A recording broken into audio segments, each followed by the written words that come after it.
What is a gun controller to do when the state legislature fails to pass the assault weapons ban that you really, really want? Why, drop it into the state budget, of course.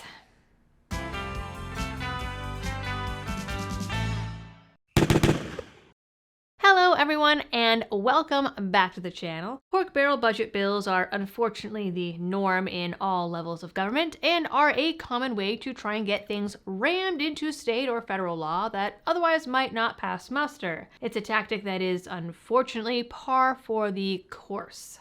Rhode Island is also, unfortunately, no different in this regard. There is a bunch of gun laws moving through the General Assembly at the moment, but the most interesting of those might be the fact that the state's proposed budget actually includes a full assault weapons ban.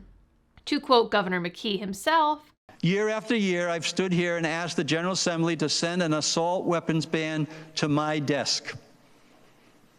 This year, I'm sending you a budget to the General Assembly for the first time. Will include a ban on assault weapons. Let's finally get this done." In other words, the people have so far demonstrated they're not looking for an assault weapons ban, but I want one, so I'm going to skip the legislative process and attempt to strong-arm a ban through the budget instead. AKA politics as usual.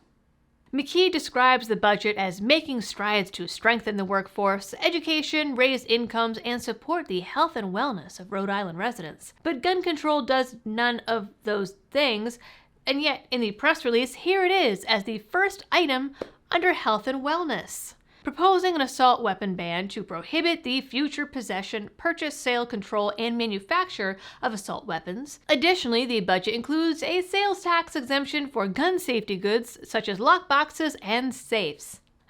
Oh, goody. The rest of this section addresses things like primary care provider rates, loan repayment, and senior services. Clearly where gun control belongs. Now, before I get into the nitty-gritty of this proposal, I would like to tell you about a company that I recently signed up with, and that is Ammo Squared, an automated ammo subscription model that makes sure that you have ammo when you want it. But unlike traditional subscription services, you aren't forced into a set budget or monthly shipments.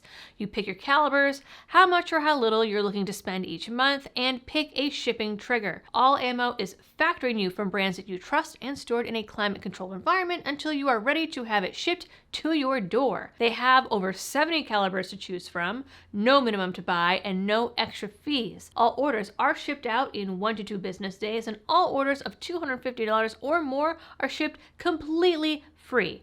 I'm actually stunned at how fast it got to my door. So shout out to Ammo Squared for being a friend to this channel. And I got one of their cool ammo boxes right back there.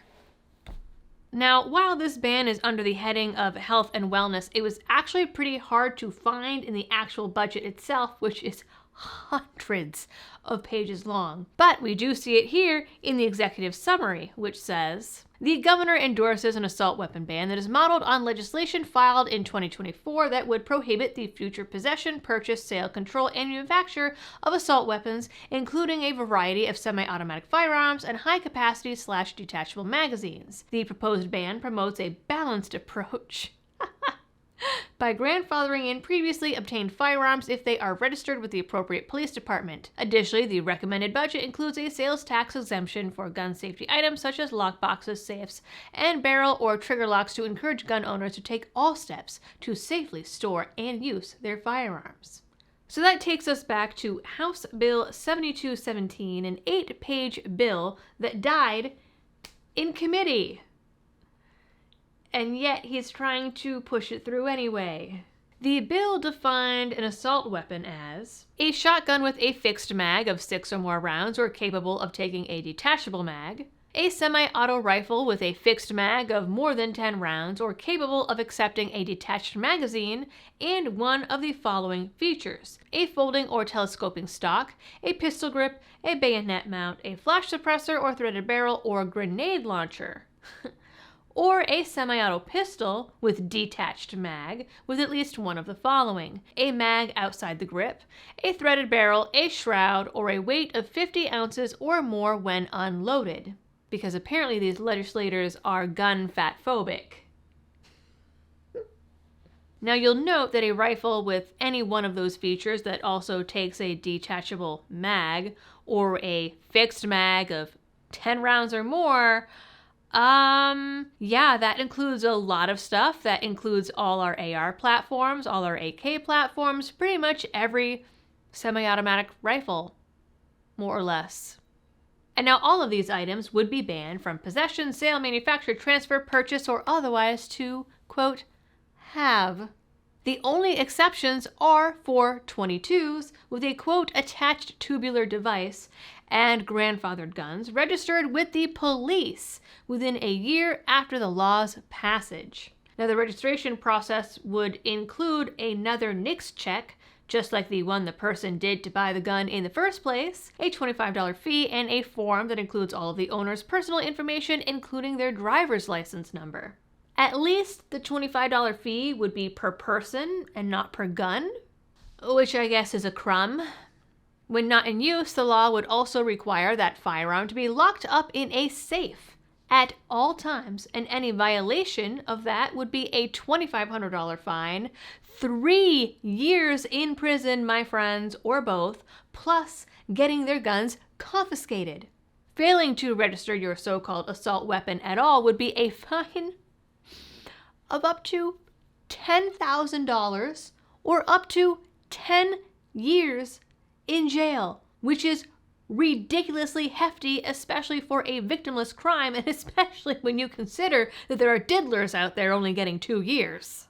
Now, the way that the news and the legislators are pitching it, this is a bill to ban what they call rapid-fire military weapons. But nothing in that bill is a rapid-fire military weapon. According to the press, the anti-gun folks are the majority in the Rhode Island legislature, and Senate President Dominic Ruggiero, who at least used to call himself pro-gun, says that he's now in the minority and told the Providence Journal that he's not going to take a stance on the legislation at this time. Which doesn't sound like a very pro-gun stance to me. Now, the previous sponsor of this assault weapons ban says that he's going to be introducing a new version as part of McKee's budget that will have some tweaks to technical definitions, but that isn't out yet. Still, more than half of the state's Senate have already signed on to the Senate version, and I'm sure that these new definitions will be worse and not better. So if you are a gun owner in the state of Rhode Island, now would be the time to call your legislators. I can't think of a better time to call them, actually. In the meantime, you guys know the drill for all of the algorithm things. Please like, share, and subscribe if you are new here. Ring that notification bell and drop a comment down below. And as always, thanks for tuning in. Stay safe out there and happy shooting.